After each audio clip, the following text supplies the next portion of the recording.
When I realized I was reborn, I was pressing down on Shenli, the current left prime minister and also my esteemed teacher. The golden chains clinked. One end held in my palm, the other fastened to his wrist. What's even more shocking is, my other hand was already inside his robes, groping up and down. Princess, this is unacceptable to the world. Even when pinned down and so humiliated, he only had a slight flush at the corner of his eyes, his tone carrying a hint of helplessness. Shenli is the most powerful minister in the great Qi kingdom, and coldness, uprightness, and gentleness are his most insignificant descriptions.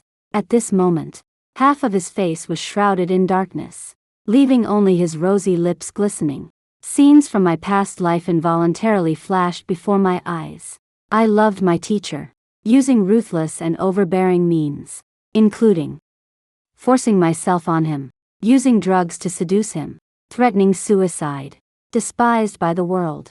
In the end, I was beaten to death by Feng Wuxuang, the eldest daughter of the Feng family who also loved him. My corpse was left for 100 dogs to devour.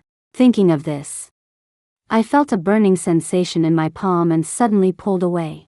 The golden chain fell to the ground with a crisp, piercing sound.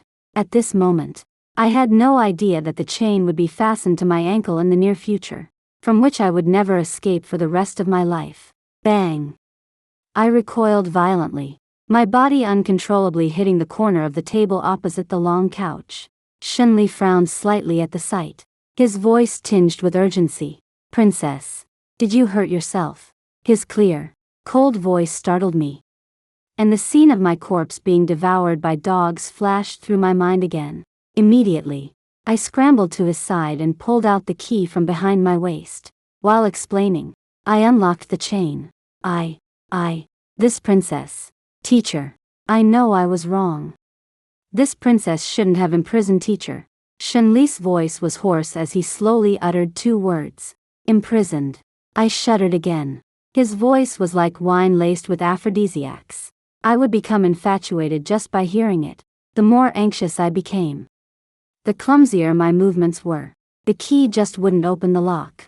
At this moment, a pair of well-defined hands unexpectedly reached before my eyes, and I was drawn to the small mole on the tip of his ring finger, slowing my movements even more, until my gaze shifted to that sensual wrist, adorned with a dazzling golden chain. Princess, don't be afraid. This subject doesn't mean to blame you. His voice rang in my ears, gently lingering over my earlobe, finally burrowing into my cochlea, setting off a thunderous explosion in my heart. Heavens!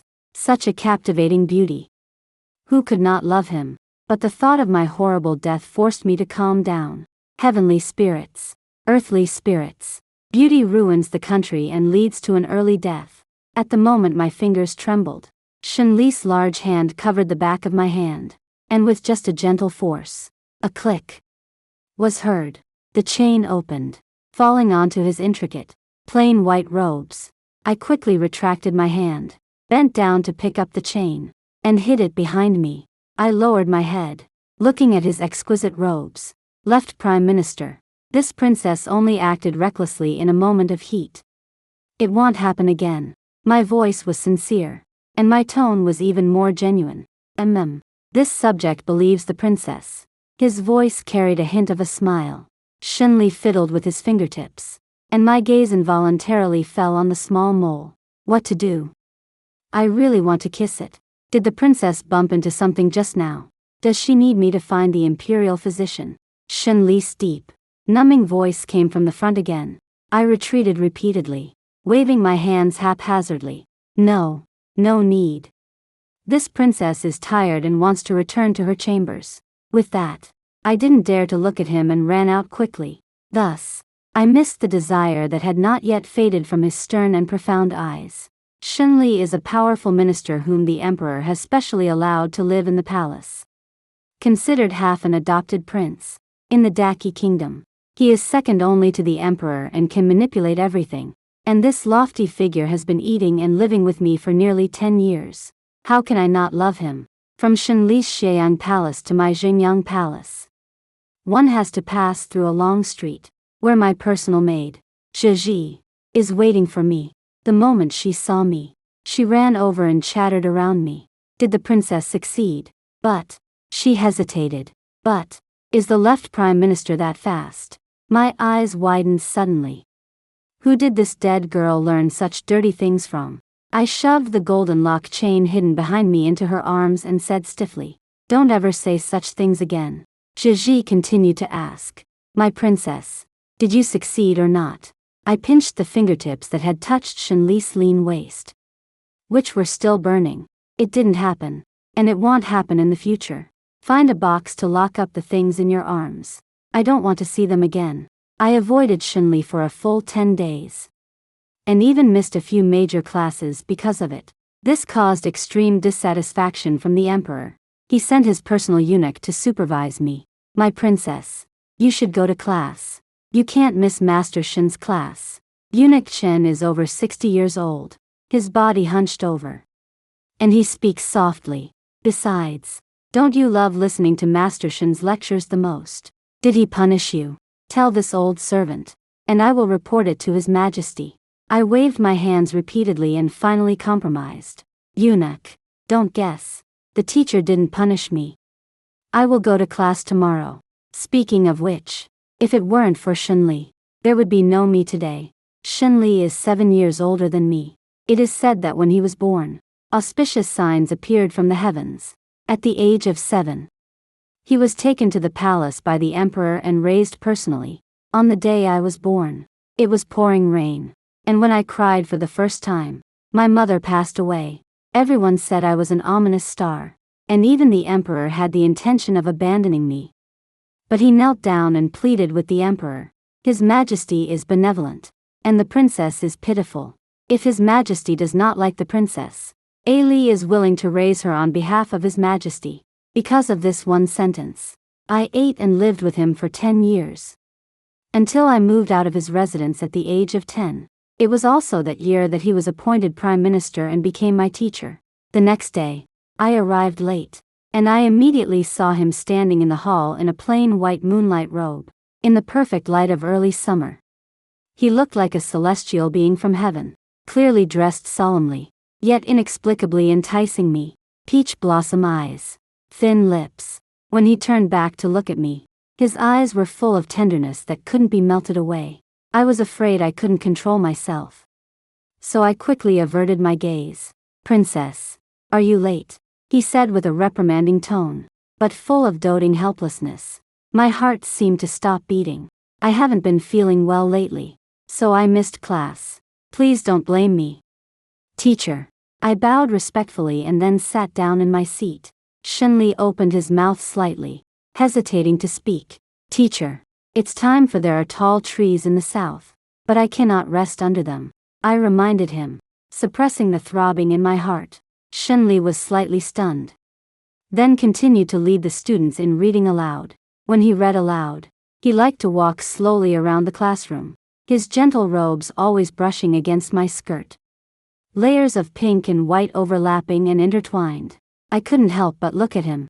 Shenli was like the most beautiful painting splashed with ink by God. Just standing there made it impossible to look away. He clearly had a pair of affectionate peach blossom eyes, but his expression was always faint, as if nothing could stir the waves of his heart. His lips were light in color, but very soft. Soft. How would I know? I kissed him. The weather that day was not as clear as today. A bit sultry. My homework hadn't been up to par last time, so he called me to the gazebo in the Imperial Garden for extra lessons. The cicadas chirped incessantly in the early summer, making people irritable. Gigi held an umbrella for me, and from afar I saw Shenli in a plain white robe sitting upright in front of a sandalwood desk temporarily set up in the gazebo. He held a pen in his right hand, and the tip seemed to exude the fragrance of ink as it moved. Just sitting there, he was like a carefully crafted painting by a royal artist. Every move elegant. "What are you standing there for? Aren't you coming over?" His voice held a hint of spring. Medicine, making one's heart race. I shuddered violently and quickly took the umbrella from Gigi's hand, rushing towards him. "Greetings, teacher," I greeted casually, but he stood up, with both hands clasped in front of him, returning the greeting respectfully. "Greetings." Your Highness. I had a playful thought in mind. Directly walked around in front of him, my fingers inadvertently touching his taut waist. What is teacher writing? I picked up the rice paper on the table and casually sat where he had just been sitting. The princess is not very proficient in today's lesson. So I copied the important parts for the princess to review again. The aura around him was gentle and languid, yet extremely aggressive. Just like now. His fingertip tapped heavily on the desk. His voice not as respectful as before. Princess. It shouldn't be written like this here. As a ruler, one should prioritize protecting the people of the world. More seduction. I didn't look at the book. I looked at him. Light-colored lips. The sexy lines outlining the most kissable shape. I couldn't resist any longer. Suddenly stood up. Switched places with him with lightning speed. And then pretended to unintentionally push him onto the chair. Half of my body fell into his arms. My mouth accurately finding his lips. Like snow that hasn't melted in early spring. Or like the softest dessert in the world. I unconsciously held it, exploring it little by little. In an instant, the surrounding cicada chirping disappeared, leaving only heavy breathing and soft sounds of water. Perhaps he didn't react in time. Or perhaps I was too heavy. He only struggled for a moment, not yet breaking free. My left hand hung at his waist, rising and falling with his heavy breathing. His breath enveloped me overwhelmingly, and everything became dreamlike. Suddenly, he used his right hand to forcefully pry open my shoulders, and we finally separated. My eyes were somewhat dazed, but I kept staring at those lips. I had made them up. The paleness gone, dyed with rouge, glistening, even more alluring, impudent. His arms suddenly exerted force, and I was completely lifted up and placed on the ground. He only let go after I steadied myself. Princess, what kind of behavior is this? His voice was hoarse, and his light peach blossom eyes were tinged with red, with what seemed like tears shimmering in the corners. Teacher, why not? I am a princess. You are the left prime minister. I want to see who dares to say anything about us. I retorted righteously, raising my hand to stroke the scriptures he had been copying. Standing before him, looking up at him. As long as you are willing, I will go to my father today to ask for a decree of marriage. This minister cannot ruin the princess' reputation. This matter will not be discussed with a third party. The princess acted rashly, so the princess is to be punished by copying the Cleansing Heart Sutra 100 times to show her repentance. His face was full of anger, but his tone was already gentle. He could have simply stormed away, but he still bent down to pick up the scriptures from the ground, placed them on the desk, and explained them to me one by one. He reminded me several times during the period. Don't look at me. Look at the book. Don't let your mind wander again. I had to perfunctorily say, I know, teacher. Are you hot? The tips of his ears were red. As for the drugging incident, it was completely a misunderstanding. It's also my fault for being greedy for wine. And my fault that my crown prince brother had no sense of propriety. On the Qixi festival, my crown prince brother and I sneaked out to the long street of the capital, and after playing for 2 hours, we returned to the school with 2 jars of drunken spring breeze. The jars of drunken spring breeze were extremely small, and I hid them in my wide robes, originally thinking I wouldn't be discovered. But Shenli had sharp eyes. He clearly noticed it from the moment I sat down. But he waited until after class to confiscate my wine. In addition to that, he also punished me to write a poem about the Qixi festival for him. I was angry, and deliberately wrote a poem about the joys of men and women to find him at Xiang Hall. He rarely allowed anyone to serve him, so there was no one in the hall. I entered the hall and went straight to his bedroom. As soon as I entered the door, I saw 2 jars of wine placed on the rosewood table.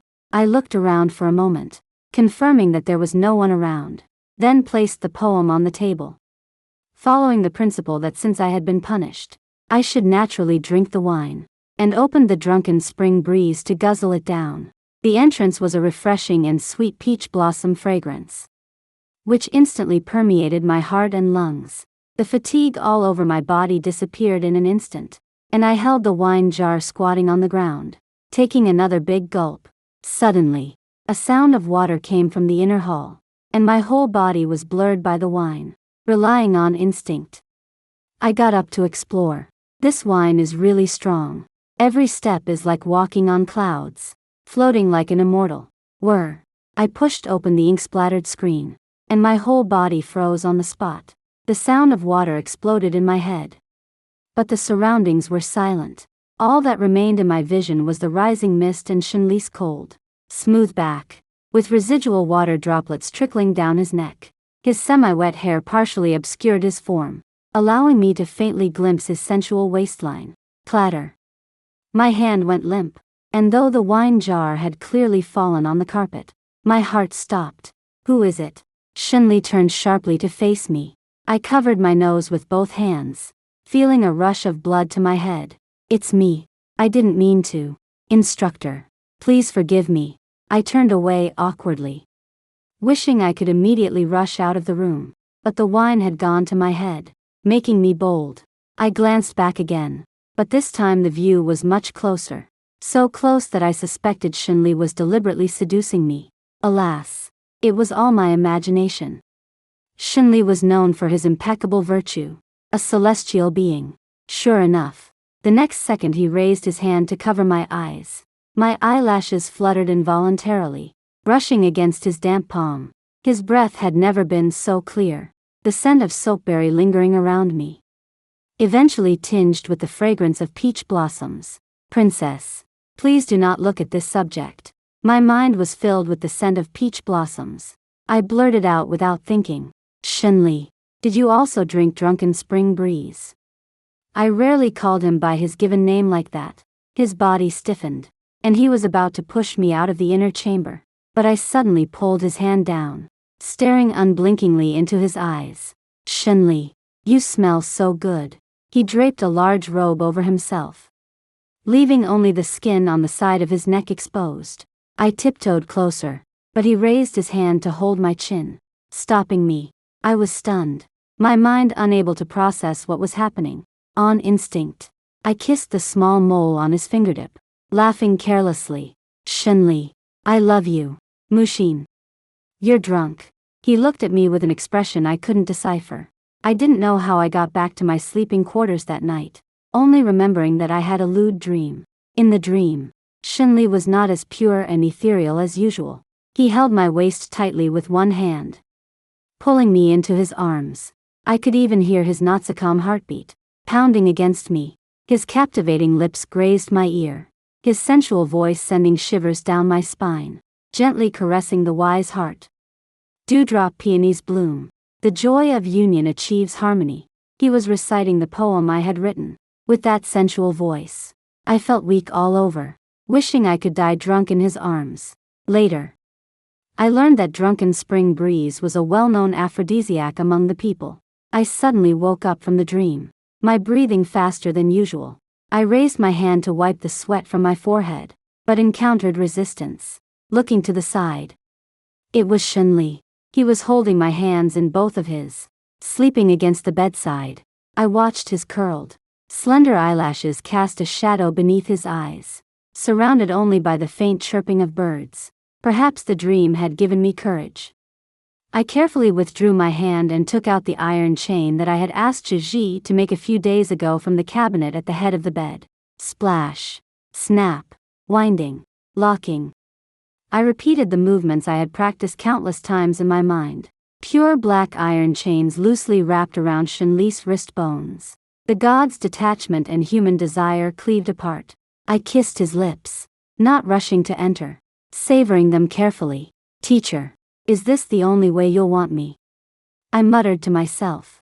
Just as I was about to take a step further, there was a hurried knock at the door, accompanied by Zaitsi's urging. Princess, princess, are you awake? His Majesty urgently summons you. He has sent eunuch Chen to find you. The noise woke Shenli, his brow furrowed slightly, his cold eyes meeting my panic. Almost instantly, he understood his situation, and quickly got up, lowered the curtain, and placed his hands behind his back. Almost at the same time, eunuch Chen pushed open the door. Eunuch Chen, how can you barge into the princess' boudoir? Shenli stood with his hands behind his back, his slender figure completely blocking me. Eunuch Chen was momentarily speechless, opening his mouth. In the end, he swallowed the sentence. Isn't the left prime minister also barging in? He respectfully saluted Shenli. Greetings, Lord Shen. This humble one was abrupt. Shenli only nodded lightly, his aura as the most powerful minister in Daki even more imposing. If you were abrupt, then leave. Eunuch Chen looked at me hidden in the curtain, and then at Shenli, and finally turned and left. The door was closed by Zhizhi. I played with the chain in one hand and lifted the curtain with the other. Teacher, weren't you also being abrupt to this palace? The corners of my mouth curled into an appropriate arc as I looked at him with seductive eyes. Who knew that he would suddenly tug on the chain on his wrist, forcing me to lean forward? I was about to fall off the bed, but he caught me steadily. Princess, I am your teacher. Such behavior, you will be laughed at by the world. His Adam's apple bobbed as he spoke, and I couldn't help but straighten up and wrap my arms around his neck, leaving a rouge mark. This thing is also confiscated. If there is a next time, I will report it to His Majesty. He didn't know what method he used, but he easily unlocked the chain and hid it in his sleeve, leaving angrily. The curtain fell again, and I saw his back slowly lengthening in the sunset. He seemed to raise his hand to touch the rouge mark, but ultimately didn't wipe it away. Knock, knock, knock. The sound of knuckles knocking on the rosewood desk pulled my thoughts back. Just as I was about to look up, Shenli tapped me on the head with the book of poetry in his hand. Princess, you must concentrate in class. I nodded, my mind filled with the misery of my previous life after death. On the day I died, Shenli went to the Feng residence, supposedly to propose marriage. Perhaps everything is predestined. They might be more compatible. Everything was proceeding as in the previous life. The eldest daughter of the Feng family opened a clinic, seized family property, praised poetry and books, and became a female official, becoming unparalleled for a time. I remember that she was loved by 4 people in her previous life, and the one she loved most was the left Prime Minister Shenli, one woman with 4 husbands. She can be considered a remarkable woman of the Daki kingdom. I can't imagine how much Shenli loved her to willingly share her with 3 others. The Grand Shi dynasty's court assembly was held every 3 years to showcase the prosperity of the dynasty and enjoy the worship of all nations. This year's court assembly was the first time Shenli and Feng Wushuang met, and it was from this that they developed feelings for each other. In the Hall of Longevity, I sat in the corner below the dragon throne, dressed in magnificent court attire. My imperial father had many children, and although I was his favorite, I was not the most powerful. The court assembly had not yet begun, but the imperial sisters around me were already gossiping. Is that Feng Wushuang? Didn't they say she burned her brain as a child and is a fool who can't even dress herself? I heard she's indiscriminate and a promiscuous woman, just a pretty face. Listening to the surrounding discussions, I shrank my neck involuntarily. In my previous life, I was one of them, and the most rampant one, and of course, the one who died the most miserably, following their gaze. I saw that beautiful figure, dressed in fiery red. Her hair was tied up high, neat and tidy, with a supremely beautiful face. At this moment, 2 sons of noble families were kneeling behind her, precisely my husband in the previous life. I frowned involuntarily, and my heart ached at the thought of Shenli becoming one of them. Such a lofty person should not be manipulated by love like this. From the bottom of my heart, I felt that Feng Wushuang was not worthy of Shenli. My beloved Shenli. I was holding my wine glass, pondering how to leave early, when I heard Eunuch Chen's effeminate voice coming from outside the hall. The emperor has arrived. The left prime minister has arrived. I followed everyone's gaze. Even though the emperor was dressed in dazzling yellow, he could not conceal Shenli's brilliance in the slightest. He changed his usual plain attire, wearing a red robe embroidered with gold and dark patterns, his slender waist hidden under the dark red court jacket, and just standing there. The oppressive aura of a superior made people unable to straighten their backs. Those eyes were deep and cold, and even though he didn't look at me, I felt a strange palpitation. To hide my emotions, I took a big gulp of wine. the spicy liquid winding down my throat.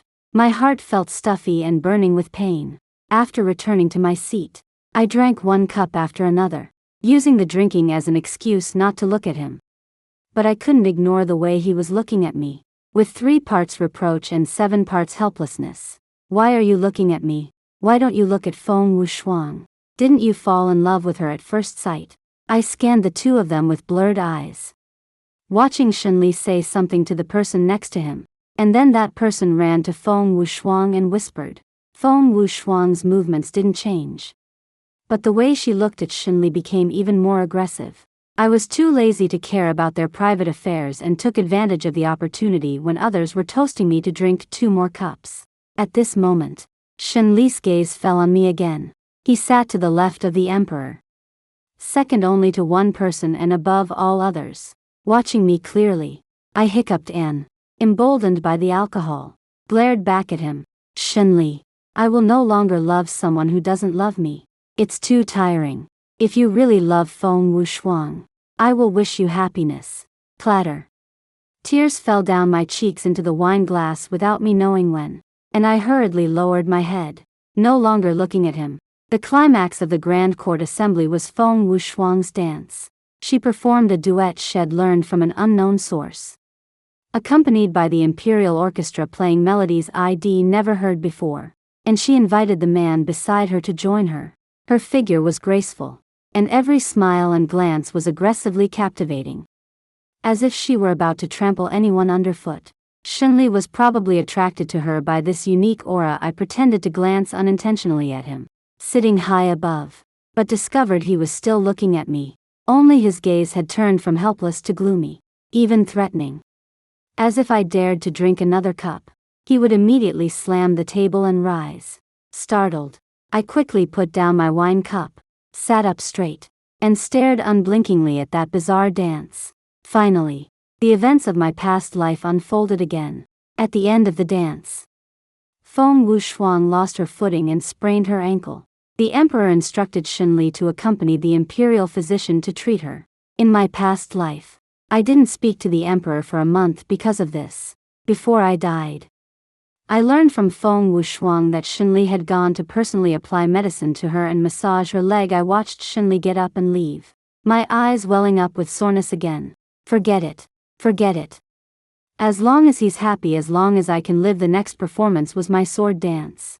I picked up the heavy longsword and stood in the center of the hall, recalling the movements Shenli had taught me, each move and stance, my hand wielding a silver serpent. Each strike was fierce, bringing with it gusts of wind.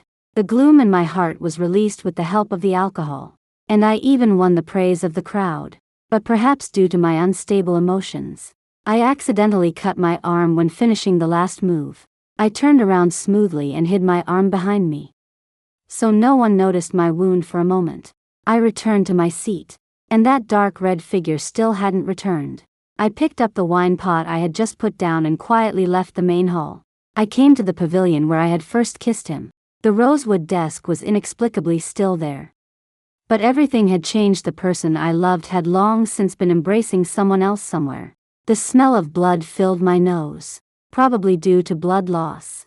My steps were a little unsteady. I had to slump down on the steps, leaning against the pillar to rest. There was little wine left in the pot, and my vision was blurring. Clang! The wine cup fell, rolling to a stop in front of someone. I looked up and saw Shenli in his court attire. Am I drunk? How could he be here? He should be by Feng Wuxuang's side right now. I raised my hand and waved it in front of my eyes, wanting to dispel this absurd scene. But instead, he came even closer. I stared at him, wanting to speak but not knowing what to say. His face was as gloomy as could be, as if someone owed him hundreds of taels of silver. Princess, why didn't you call for the imperial physician when you were injured? His tone was cold, and I had never seen him like this before. His movements were gentle, using both hands to hold up my injured arm, taking out medicinal powder from the box he carried on his back, cleaning and bandaging it in one go.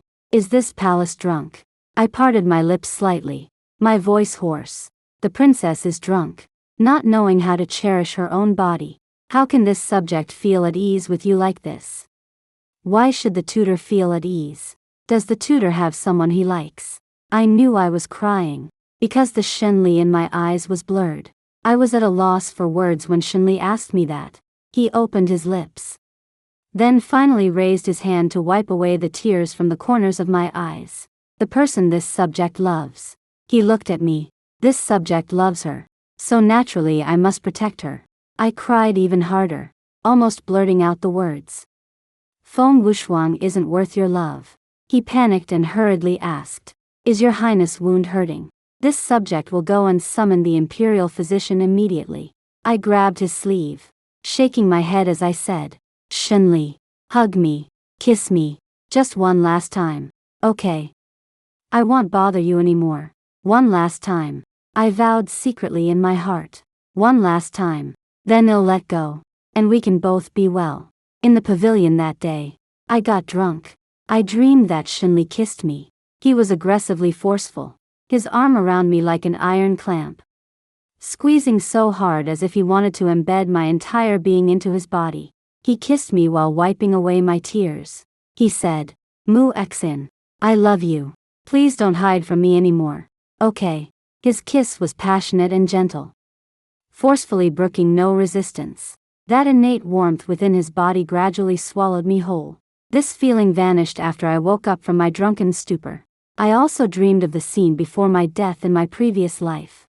That feeling of being gnawed on by dogs, making my bones itch all over. No, I can't go on like this.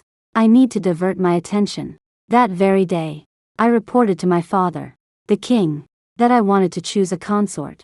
Perhaps if I saw more men, I would forget my feelings for Shenli. Eunuch Chen came to inform me about choosing a husband that day while I was attending Shenli's great lesson. Eunuch Chen bowed to Shenli, then turned to look at me. Your Highness, the time is right. The young masters have all arrived. I stood up, forcing myself to look directly at Shenli. Teacher, this princess has matters to attend to. Let's end the lesson here for today. I thought Shenli would easily let me leave, but who knew he would ask one more question. What matter does your highness have? I was stunned by the question. But Eunuch Chen answered quickly. His Majesty wants to choose a husband for the princess. Now, the young masters have all arrived at the imperial garden, and His Majesty is also waiting. Shenli frowned fiercely, almost instantly. I felt the aura around him undergo a tremendous change, an indescribable gloom. This princess takes her leave. I bowed to him and then left. The crowd was buzzing with discussion. Princess Mu Xin is only 16, and she's already discussing marriage. I wonder which young master will take a fancy to her unruly nature. The one speaking was Princess Mu Yun, my nemesis in the academy, who had to compete with me in everything. Smack. A book slammed heavily on the desk. Shenli's voice was hoarse and distant, with an undeniable sense of oppression. Mu Yun, Princess Mu Xin is not to be discussed by you. From now on, you don't need to come to my class. I cannot teach a student with such a flawed character. Princess Mu Yun was speechless. Teacher. Shenli waved his sleeve. Get out. He had never been so discourteous. That class ended in discord. I didn't want to appear in front of the noble sons, so I only had Zhizhi hold up an umbrella and watched from afar. Princess, do you really not like the left prime minister anymore? Zhizhi tilted her head and asked me. I nodded, my gaze casually sweeping over the men. This one wasn't as tall as Shenli. That one wasn't as handsome. And another one couldn't even compare to a strand of Shenli's hair. After looking around, I couldn't make a decision. Don't force yourself if you don't like them. The cool, raspy voice dispelled the summer heat. Shenli naturally took the umbrella from Zhizhi and stood behind me. No. I'm just hesitating which one to choose. Which one has the right looks?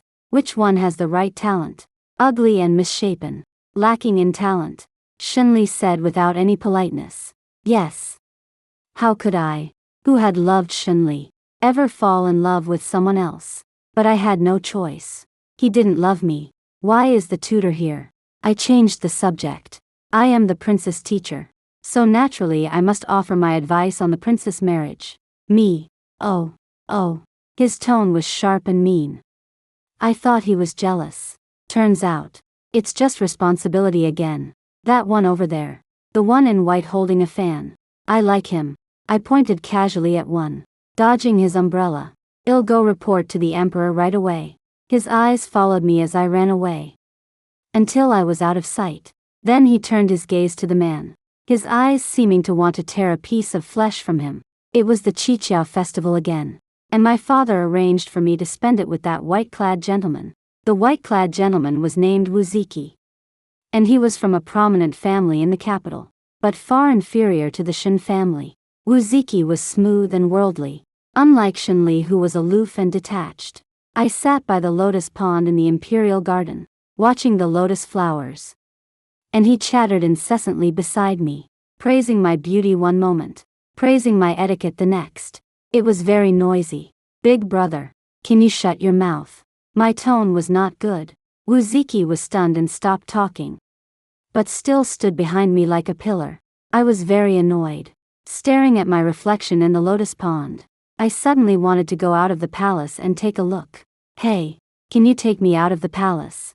There was already a curfew in the palace, and I couldn't leave without my father's decree. But asking for my father's decree would probably take 2 hours, and by then it would be too late. The long streets of Kyoto on the Chichiao festival are the most bustling, and I wanted to see them. He stammered for a long time before squeezing out a sentence. Princess. All right. Then let's go now. I'll hide in your carriage when you leave the palace. The guards won't dare to search it. The depression in my heart finally dissipated a little. The long street was hung with thousands of lanterns, the warm yellow light reflecting the prosperity of every place. I changed into plain clothes, put on a veiled hat, and walked around, stopping here and there. Finally, I stood on the arched bridge, admiring the moon and watching the lovers of the world release lanterns by the lake. Shadowy stars floated in the dark water, but none of them were lit for me. After a while, I felt bored, bought hibiscus wine, and wandered around while drinking. Wuziki was probably afraid that something would happen to me, so he stopped talking and just followed behind me, paying attention to my movements at all times. I didn't mind, and stopped at various stalls, buying small gifts suitable for broken branches and for Shinli. In the end, I bought a pile of things, which were very heavy to carry, but I didn't want anyone to touch these things for my loved ones, even though there was an excellent attendant by my side. Princess, it's getting late. Let me take you back. This was the 5th time Wuziki had urged me, and his face was already unsightly, probably because he was afraid that I would sneak out and be discovered by the people in the palace, and he would be held responsible. Soon. I carried a large bag of things and turned into a small alley.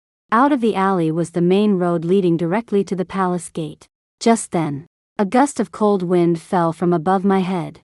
I reacted quickly and dodged the suddenly appearing long sword, while simultaneously pulling out my hairpin and stabbing towards the person. Poochie. Blood splattered on my veiled hat, blocking my sight. The man mustered his strength. Reg ripped his long sword and stabbed at me. This time I wasn't so lucky.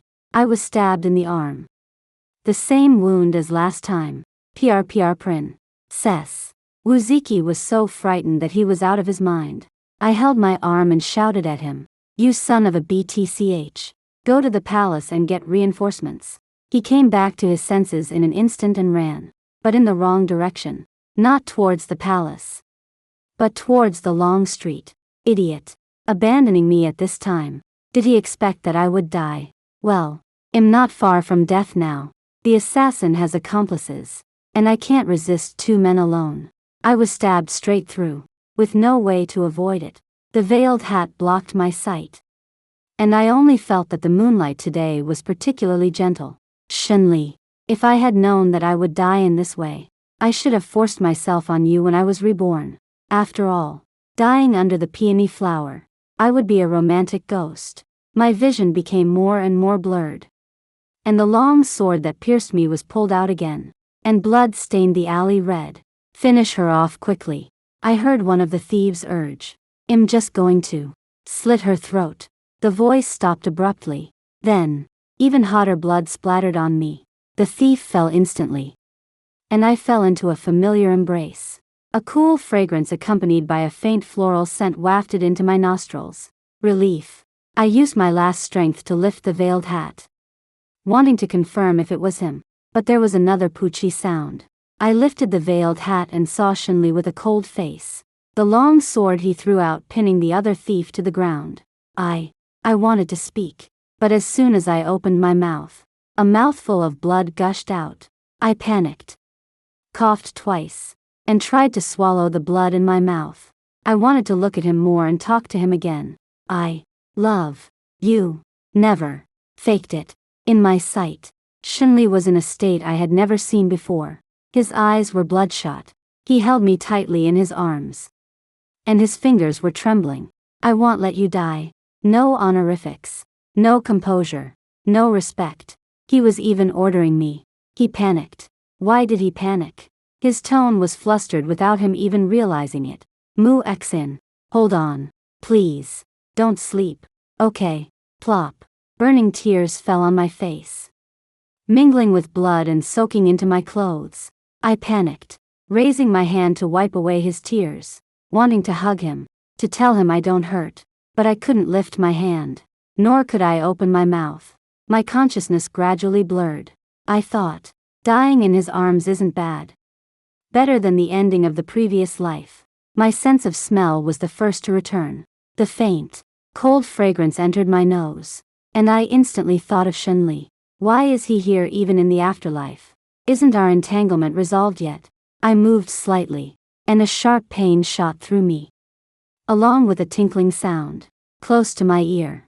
I suddenly opened my eyes, and what greeted me was a cold white curtain and extremely simple furnishings. Am I not dead yet? That's not the most important thing. What's important is that my wrists and ankles were locked with a delicate chain. This chain looks extremely familiar. It's the one that locked Shinli when I was first reborn. Why is it on me? I tried to break free a few times, but I was too weak. After working hard for a long time, I could only move it a fraction. Of course, even if I wasn't injured, it would be impossible to break free. I had this chain custom made. It's much stronger than the last iron chain. Unless you have the key, no one can open it. Tingling. Speaking of the key came on its own. A gleam flashed in my eyes, and I turned my head to look. What came into view was a gorgeous gold-thread black robe, and above that was the key tied around his waist. What a waist! I was about to marvel at how this waist was comparable to Shinli's, when I saw the face I had been thinking about day and night. Shinli. Key. Waist. Shinli imprisoned me. Why? I was about to speak, when I felt a stabbing pain in my throat. The next second, Shinli picked up a teacup from the table and walked towards me. Just when I thought I would be able to drink water soon, Shinli brought the cup to his own lips. Can't you see there's a patient here? I looked at him with a face full of resentment, watching him slowly approach. The impact of his beauty almost suffocated me. The next second, my lips felt soft, and then the nectar saved my little life. He fed me with his mouth. I stared at him with wide eyes, swallowing purely out of instinct. The kiss ended, and I hadn't recovered yet, until he planned to take a second sip of water. I suddenly woke up. Teacher. He stopped moving, raised his hand gently to wipe the water stains from the corner of my mouth, and said casually, "What? Not used to it? I've been feeding you like this for the past few days." A thunderbolt from the blue. I must have arrived in heaven. Mushin. I'm not comfortable entrusting you to anyone, so I plan to raise and pamper you myself. What do you say?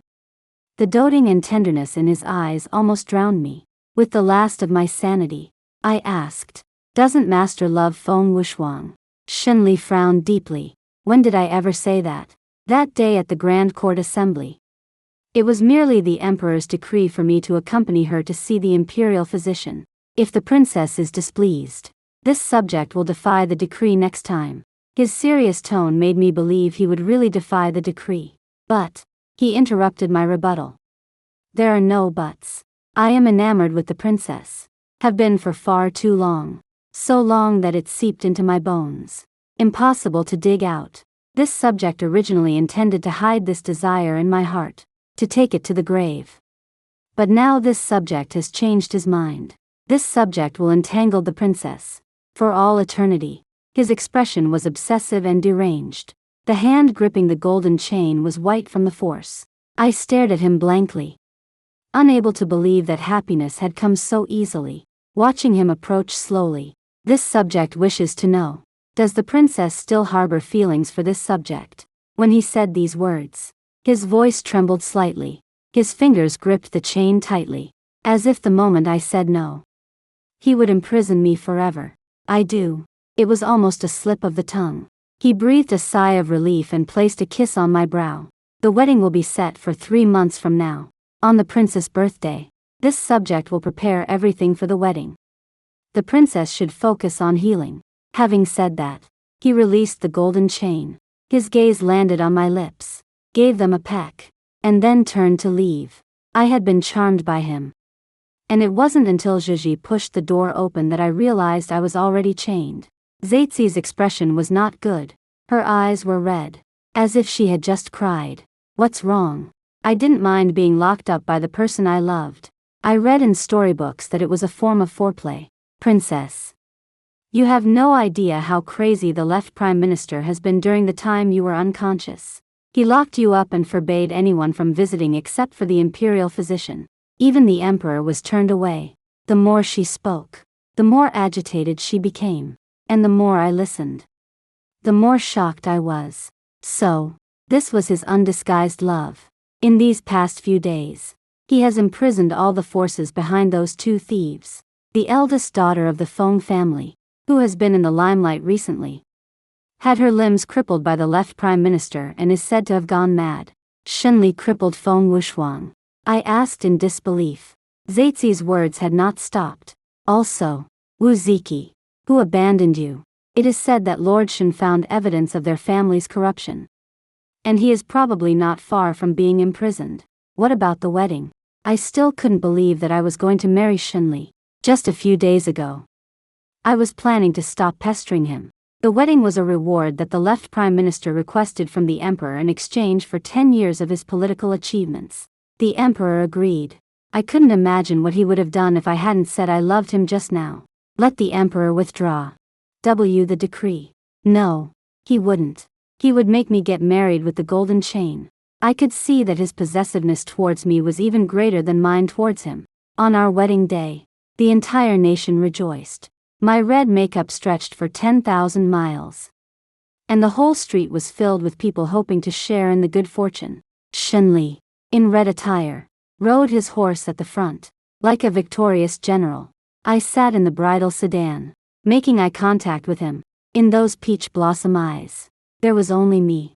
In this life, only he and I would be together. That night, within the bed curtains, I smelled the drunken spring breeze again. This time, he was the one drinking. He said, to add to the joy, and to reminisce about the past. I asked him how long he had loved me. He replied, my heart stirred earlier than yours. That night, he recited the poem I had written, and I agreed to call him husband from then on. The end.